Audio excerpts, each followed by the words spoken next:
महाराष्ट्र के नासिक में TCS unit case में एसआईटी ने बड़ा एक्शन देते हुए 1500 पन्नों की पहली चार्जशीट कोर्ट में दाखिल की। 4 आरोपियों पर गंभीर धाराएं और डिजिटल सबूत शामिल हैं। अब इस हाई प्रोफाइल केस में जांच और तेज हो गई है। देखिए ये रिपोर्ट। महाराष्ट्र के नासिक में टीसीएस की यूनिट से जुड़े कथित यौन शोषण और जबरन धर्मांतरण मामले में अब एसआईटी ने बड़ा एक्शन लिया है। पुलिस ने इस हाई प्रोफाइल केस में करीब 1500 पन्नों की पहली चार्जशीट कोर्ट में दाखिल कर दी है। बताया जा रहा है कि इस चार्जशीट में कई डिजिटल और दस्तावेजी सबूत शामिल किए गए हैं, जिन्होंने जांच को और मजबूत बना दिया है। देवलाली कैंप थाने में दर्ज एफआईआर के आधार पर दाखिल इस चार्जशीट में 4 आरोपियों को नामजद किया गया है, जिनमें दानिश एजाज शेख, तौसीफ बिलाल अख्तर, निदा एजाज खान और मतीन माजिद पटेल शामिल हैं। एसआईटी का दावा है कि आरोपियों ने सुनियोजित तरीके से पीड़िताओं का शोषण किया और उन पर धार्मिक दबाव बनाने की कोशिश की गई।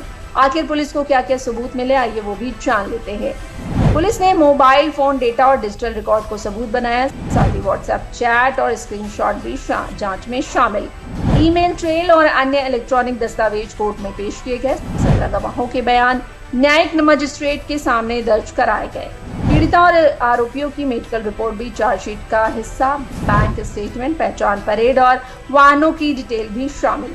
पुलिस के मुताबिक आरोपियों के खिलाफ भारतीय न्याय संहिता यानी बीएनएस की कई गंभीर धाराओं में केस दर्ज किया गया। जांच एजेंसियों का कहना है कि उन्हें ऐसे दस्तावेज भी मिले हैं जो पीड़िता की पहचान और नाम बदलने के कथित प्रयासों से जुड़े हुए हैं। वहीं एसआईटी लगातार बाकी मामलों की भी जांच कर रही है। टीसीएस केस से जुड़े मामलों में कुल 9 एफआईआर दर्ज की गई। कार्यस्थल पर यौन शोषण और धार्मिक दबाव के आरोप शामिल हैं। आरोपियों पर बीएनएस की धारा और 183 SC/ST एक्ट के तहत कई गंभीर मामलों में केस दर्ज किया गया है।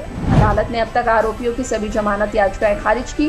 पुलिस ने कहा कि जांच अभी जारी है, वहीं नए सबूत मिलने पर पूरक चार्जशीट भी दाखिल की जाएगी।